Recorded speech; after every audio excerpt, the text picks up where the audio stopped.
অনুরাগী ছোঁয়া ধারাবাহিকের আগামী পর্বে দেখা যাবে মায়াপুরের আশ্রমে আসার কিছুক্ষণ পরেই নিজের মেয়ে রূপার স্পর্শ পেল দীপা, কিন্তু নিজের মেয়েকে চিনতে পারল না। ওদিকে রূপাও তার মাকে দেখতে পেল না, কারণ রূপার গোটা মুখে আবিরে ভর্তি ছিল।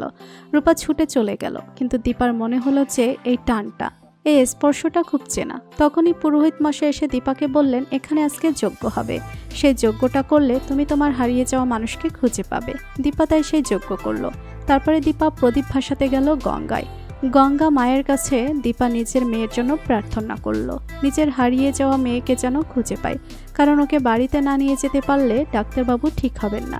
তাই রূপাকে খুঁজে পাওয়াটা খুব দরকার, কিন্তু খুঁজে তো তাকে পাওয়া যাবে যে হারিয়ে গেছে, কিন্তু যে ইচ্ছে করে লুকিয়ে আছে তাকে কি খুঁজে বের করাটা এত সহজ? কারণ আপনার এর পরবর্তী পর্বগুলোতে দেখবেন যে দীপাকে দেখার পরেই রূপা লুকিয়ে যাচ্ছে। রূপা নিজের পরিচয় গোপন করছে, বলছে না যে সে রূপা। সে নিজের পরিচয় দিচ্ছে আমি রায় বলে। আমি রূপা নই, আপনি ভুল করছেন, কোথাও আপনার ভুল হচ্ছে। তাহলে এইভাবে কিভাবে রূপাকে খুঁজে পাবে দীপা? ওদিকে রূপার অভিমান, বাড়ির লোক বিশেষ করে মা পুলিশের সামনে কিভাবে বলল যে আমি ওকে খুঁজে পেলেই দিয়ে আসবো আপনার কাছে।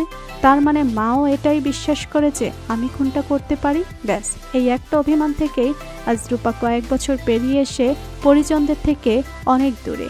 রূপার কি কোনোদিন ওই অভিমানগুলো মিটবে? সেনগুপ্ত বাড়িতে ফিরে যেতে পারবে সে? বন্ধুরা, তোমাদের কি মনে হয় অবশ্যই কমেন্ট করে জানিয়ে দাও তোমাদের মতামত।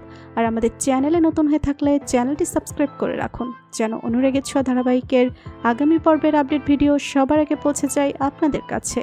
ধন্যবাদ সবাইকে।